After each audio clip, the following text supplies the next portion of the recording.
Hey, what is going on, everybody? Boilon here, back for another video on Raid Shadow Legends. And what are we here to talk about today? Well, we're here to talk about Doom Tower. Now, some of you may be making your way to this. Now, I'm on day 4 of Doom Tower, which means I'm at floor 40 of the tower, which is now the main boss of Dark Fae this rotation, which is a very important boss in Doom Tower to be able to clear, because some of the stuff that are in here, namely the crafting materials that you're going to get from her, which is for lethal gear, which is honestly some of the best DPS gear in the game. So in this video, we're going to be breaking down everything you need to know to get her cleared. Now, whether you're doing this on normal mode or whether you're doing this on hard mode, we're recording this video on the perspective of hard 40, and the reason for that is because well, you know, it's the same kind of idea on each version of Dark Fate in terms of how you build your team. This is, I wouldn't say the most difficult boss in Doom Tower, but it's definitely one of the more intricate ones where you have to build a certain way, and there's a little bit of speed tuning and deciding on which characters to use for this. So we're going to talk about all that and more. But before we get started with that video, I do want to remind people that if you haven't started playing Raid yet, what are you waiting for? Download using the QR code in the top right hand of the screen to get the newly reworked Narma the Returned. Great starting champion here, or you can use the link in the description below. You can also get yourself 3 amazing free epics as well: Ugo, Tagore, and my personal favorite, Deacon Armstrong, at accounts level 15, 30, and 40. Actually, Deacon's going to be really good for today's video. Actually, we might use Ugo as well. You can also use the promo code Demon Slayer to get yourself the legendary Tholen Valbeard absolutely free within the first 48 hours of a brand new account. He's also an amazing DPS who's probably also going to be in the video. So there's going to be a lot of these characters that are going to be in this video. So let's just talk about how, maybe I need to do one run just to kind of show you guys. This is my auto comp. There's a few things that I want to kind of make you aware of, though, as far as why I've decided these characters. So you want one real heavy DPS nuker. For me, this is going to be Ugo. Then you need to have basically a character that can speed turn bar tune. So in this I have Esther Dreamsong, and she does a turn bar up and also a turn meter down from the enemy. So Dark Fae is going to clone your entire party. So when we go into fighter, all of my characters are going to be cloned with the exact same stats, with the exact same speed, and all of this. But we're going to take a look at this, why you basically get a 0.5 speed higher. So you're always going to go first. So I want to make sure that my speed tuner, or my speed lead, it's not quite a speed lead, but that boosts everyone up, is going to go first and then put everyone else up ahead of them. Ugo is there for my defense down, so that when I go into my nuke with Tholen, that basically I wipe the clones out. And then I have Newt, and which so I can do this without Newt. This is my faster auto setup, and I'm going to show you guys this one run when I do this. And then Cold Heart is also a really good turn bar rewinder. You typically want about 1 to 2 turn bar rewinders, but if you can have 100% turn rewind characters, those are the best for this, so that she doesn't take a turn. Having debuffs and having slow also really helps as well. So I just want to run this one time just to kind of break it down, break the fight down, and show you this before we do something that's, without Newt, right? It's definitely doable without Newt. It's the fastest for me. So I'm going to just do this on manual just for now. You can set up your AI a certain way so that you can clear the waves. They're not that difficult, but I would normally just use, it doesn't even, Cold Heart, I could probably use some of my skills. I'm just messing around so Tholen gets back. So I don't want to use Tholen's A3 though, because I want to make sure I have that up for the boss. Actually, you know what? I think Tholen. I was like, why is Tholen so slow? So I think I can't believe it. I should have Cold Heart. So there we go. Right. Okay. So he's almost wiping the field. That's fine. Right. And we just do some basics. They don't hit that hard. This is only like a hard 40. Right. So it's not going to be that bad. I just don't want to waste any of my cooldowns. So, I mean, I think it depends on how you want to set up your AI as well, your AI tuning for when you want to do this in auto. And I'm just kind of doing this so that we can jump ahead to the boss without blowing my cooldowns, right? Because I need that A3 to nuke the clones when she does this. Okay, so we're going to be, stupid guy reviving. We're going to be able to get to the boss here in a second. And we're up here on the boss with Dark Fae. So Dark Fae is going to take all of my characters, right? And she's going to clone them all. Now, I started because I speed tuned my characters in a certain way that Estrid is going to go first.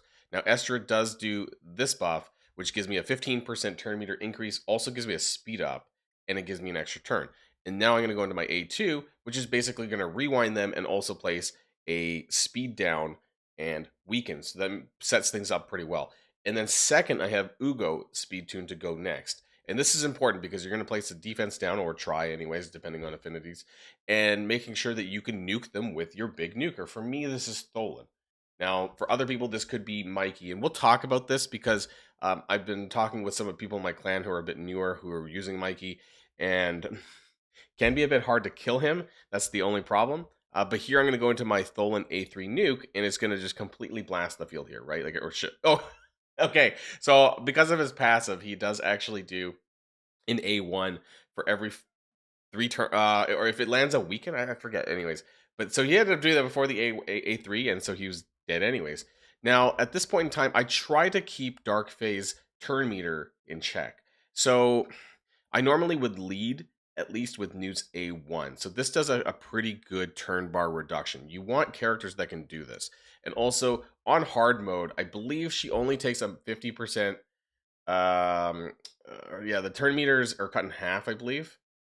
Cooldown, not cooldown increasing. Where is it here? All turn meter reductions are decreased by 50%. This is only in hard mode. So basically my Cold Heart's 100% turn meter is only going to be 50%, but it's still going to be quite useful because she has slow, so that's not so bad. So as long as you're a little bit fast, you can kind of get through this. And then at this point, we're just going into how we would normally play, right? So I could just basically put this in auto at this point. She might take an extra turn. With Newt, maybe not. But if she takes a second turn, she is, and I guess maybe I should have just let it happen. She is going to clone one of your characters again, which is probably going to be Tholen. So this is kind of important to know for me. Oh no, it was Coldheart. So I actually don't know I forget what the mechanism for why she clones certain characters in terms of the stat that they pick for that, because I thought that they normally, I thought she picks the character with the highest damage stat, and I would be really surprised if that's actually Coldheart over my Tholen. But either way, she goes into stealth, right, with Veil, so you can't actually target her until that clone's dead, and then you can't use that character that she ends up cloning. So anyways, you go back to that, and if you can do this within 5 turns total, because if you wait too long, then basically she's going to reclone your party all over again. So it's kind of like facing an arena battle. That's kind of how I think about it, like that. Like, you want to think about, how do I go first before the other players, and how do I kill them, right? So the main slots that you really need is you want one nuker, one kind of turn bar character, and then one enabler for debuffs. In this case, it's Ugo, right? A lot of players would have started with this. Now I can kind of do this in a different way. Let's go. I like Tholen because he's very good for wave clearing. We don't have to have Newt, right? Like, I can totally just get rid of this. Coldheart is just another character for turn meter reduction, but there are other characters in the game that can do this. I'm just looking at some of my epic choices. We can also use Deacon Armstrong as well, who is one of my promo link characters, but I don't actually, he's not 60 yet for me. He does the same kind of thing, though, that Estrid would do.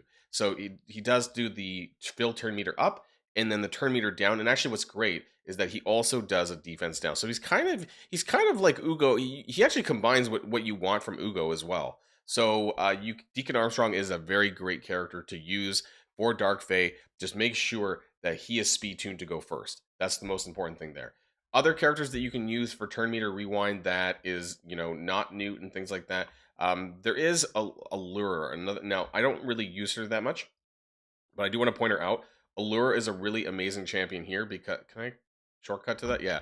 Her A1, if you have her with basically crit gear, she's going to decrease a significant amount of turn meter. This is 75% on just an A1. This is really powerful. Now, it's only going to do half because of Dark Fae Hard, but it actually, on normal mode Dark Fae, it'll actually do the full 75%. So as long as she's a 100% crit rate, this is a massive turn meter reduction on an A1. So as long as she's reasonably fast, even on hard mode, this is reducing turn meter by about 37.5% every time she takes a turn. So as long as Dark Fae has a slow, this is amazing combined with Cold Heart, and they're basically never going to take a turn. Some other characters that you could use as well that I do have in my roster is Geomancer. Where's Geomancer? Not everyone's going to have him, but this is a dwarf epic champion that's also kind of like Cold Heart that does 100% turn meter reduction. The one thing that I would point out, though, is that Geomancer does reduce damage taken to the team. So this makes it a bit harder to kill everyone because he decreases damage the allies receive by 15%. So that is something to keep in mind. And also, when the champion's attack deflects 30% of the damage instead. So, yeah, some certain characters can be a little bit beefier, and because it takes the exact same stats, right, you do want to keep that in mind. Ideally, you're not taking much damage at all, and you tend to run kind of glass cannony sort of characters, basically people with low HP, low defense, so that you can nuke them hard out of the get-go. Some other characters that people might have as well. This is from a while ago, right? So like a lot of people might have had, if you start playing in like, you're probably already cleared this by now, but if you started playing around like February, March, you would have had a 5 red Alice the Wanderer. Again, a really solid nuker for this exact same role that I was talking about with Tholen. You want to have like one big AoE nuker. Mikey, though, might pose some problems. This might pose some problems, and I want to talk about this a little bit. I'm going to try to run it with Mikey, but ideally, we're going to try to, what are we going to do? I also have this guy, this epic, actually, this guy's really good too. Lorne the Cutter. He actually has a 100% turn meter reduction skill as well, but you have to have books in it to get that. So I am going to run Lorne here with Cold Heart, and then we're going to do the same sort of lineup. Again, you could basically replace Estrid with Deacon Armstrong, but you would want to have somebody that can run slow. You want to slow Dark Fae. This is pretty important. You don't have to have all the debuffs, but making sure that you at least have slow, 1 or 2 turn bar rewinders, that would be really great, and then 1 heavy nuker is good. I just wanted to try running this with Mikey, because the only thing that I don't like about Mikey is that when he does his nuke skill, he also does taunt, he does this other things, and he also has evade. So he has a 15% chance to evade, which is going to cause some RNG in your runs if you're trying to auto this, right? So let's go into here. I need to, my main character kind of got messed up on their gearing. So let's go. I have this set here, which puts him at 240 speed, which should be fine. And then Lorne, I need to give probably Tholen's gear here. I have a bunch of like main DPS gear that I kind of shuffle around to different characters. 255. So he's actually going to go before Mikey. Not really a problem, but Lorne can nuke too, actually, but that's not what I was looking for. Let's just run this one more time. The only problem with this setup is that I don't... Oh, crap. Oh. Might be okay. Might be okay for the first one. Is that I don't actually have big AoE characters. Because this is an AoE skill, but I kind of want to make sure that I have it for the boss, right? And so we're kind of just using our single targets. We could probably get away with using Cold Heart's A2. That's probably not a big deal here. But you really, when you set this up for like an auto farm, you need to really be conscious about your skill usage and stuff like that, so that you make sure that you have it by the time you get back to Dark Fae, which I guess would be. I probably don't need this, but I'm going to try to save this. Because we need to make sure we have all of these skills. Like the A2 on Mikey, I guess I could do that, right? Like some of these things I could do, but there's a lot of these things I have to make sure that I have for the boss. Otherwise, it'll be causing a big problem. And I guess if you're not doing enough damage, you can see that like eventually they're probably gonna take their turns. You're gonna take a little bit of damage, and that's probably okay, right? Like I don't expect some of these characters to just one-shot you, right? You just need to get through the waves, and once you can get through the waves, we get to the boss. Now, let's see how this ends up going with my character. So Estrid should still go first. We're going to do the exact same thing again, right? We're going to do the Blessed Dream Song. A2. Now, Mikey took some damage, and when Mikey takes damage, he gets a shield based on his attack. So this is the only thing I don't like about this. The reason why I wanted to show Mikey off is because this is probably going to be a likely scenario for a lot of new players who are basically running 5 red Mikey from the chase, and could very well be basically your only main nuker. So it's not impossible, but it's a bit of a pain in the ass. There you go. I just did 100k. Now, granted, my gear is quite good, so take it with a grain of salt. I'm surprised that did like no damage to Estrid. What happened there? But anyways, we're left with Mikey, which if you're running this in auto, I guess it's going to do this, right? So there we go. It still does a lot of damage, but the fact is that Mikey has a small percentage chance to dodge. So this kind of is set up for the exact same way, right? I'm going to do the A3 on Cold Heart. That's going to knock her back, and then we're basically going to set this up on auto again, right? And we're going to go through. Lauren's going to do that and rewind turn meter. So between Lauren and Cold Heart, there should be enough turn meter to rewind that. She's going to take very limited turns, I think, here. But you might see that who's she going to grab, though, for the second turn. Is it going to be Cold Heart again? I don't know. Maybe. We'll find out. Was she going to grab Lauren? Mikey. So that's interesting. I don't know why the last time that she didn't grab Mike. Oh, sorry. I wasn't running Mikey. I think it's based on the total. I need to double check. I think it's based on the highest attack stat. I was just really surprised to see that maybe Cold Heart had higher attack than my Tholen the last time around. But here's where you're running into problems. Mikey has an innate 15% chance to evade.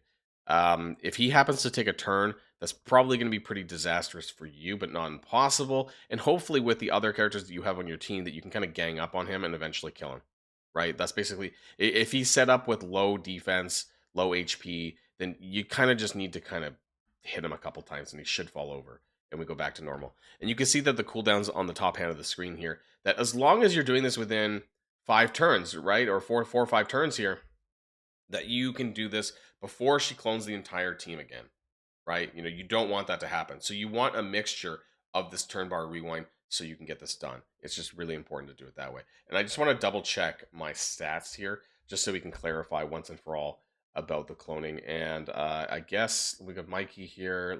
Mikey has an attack stat of 6,000, so that's probably why. Yeah. Lauren, where are you, Lauren? He was not that high, probably 5,000, and Cold Heart was not bad, 4,600. Was Tholen lower than 4,600 when I had his gear? Let's find out. Let's put Tholen's gear because I'm wondering in the first time when I ran this why he was that low. No, he was at 5,600. Okay, so I don't know why they didn't clone. What is this different from Cold Heart? So 5,600 attack.